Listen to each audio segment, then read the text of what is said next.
day trip to Alexandria by Alice Phillips. First stop, the Catacombs of Shoqafa.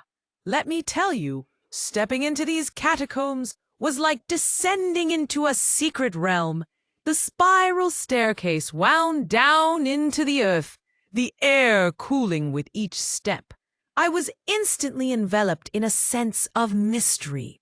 Sculptures emerged from the walls in a fusion of Egyptian Greco-Roman styles, sphinxes beside Roman eagles, Anubis in Roman armor. My flashlight caught carvings that felt more like whispered messages from the past than mere decoration. I could almost imagine the quiet rituals held here centuries ago.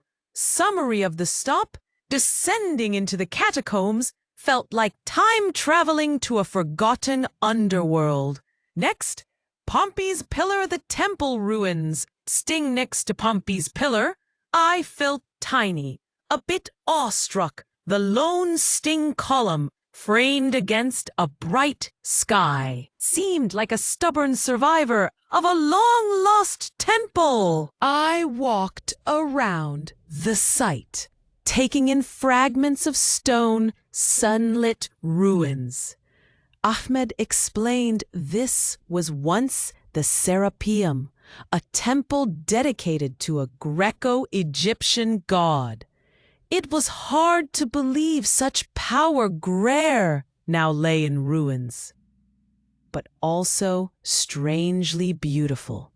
The wind here smelled faintly of salt dust.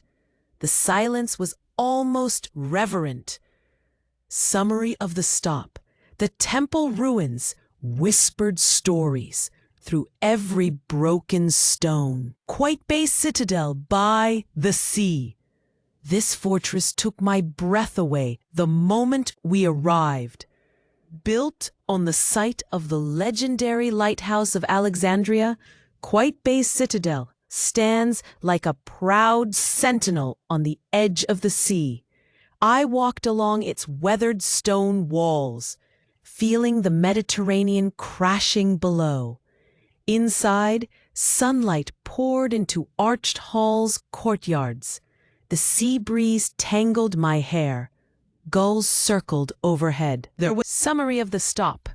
Qaitbay made me feel like an explorer on the edge of the ancient world. Final stop, Bibliotheca Alexandrina. This one hit different. As a writer, a blogger, I practically sprinted into the Bibliotheca Alexandrina. Its modern architecture is striking, sleek, circular, full of light. But inside, pure reverence for knowledge. The reading halls stretched on like rivers of thought. I paused in front of a wall inscribed with scripts from ancient languages. There was a hush inside, like the very air respected the idea of learning. Knowing this library honors the legendary one that once held the knowledge of the ancient world made my skin tingle. Summary of the stop: the library felt like a cathedral for the mind.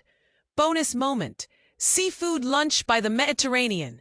We wrapped up our tour with a lunch that deserves its own fan club. Grilled sea bass, warm pita, tangy tahini, views of the shimmering sea.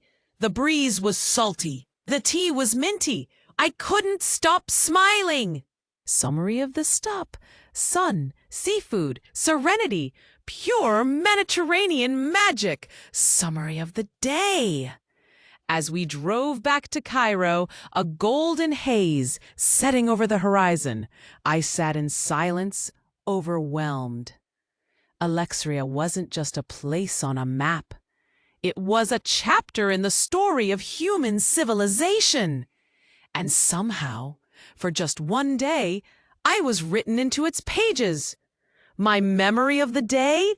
The echo of ancient footsteps in underground tombs. The roar of waves just outside a centuries-old citadel.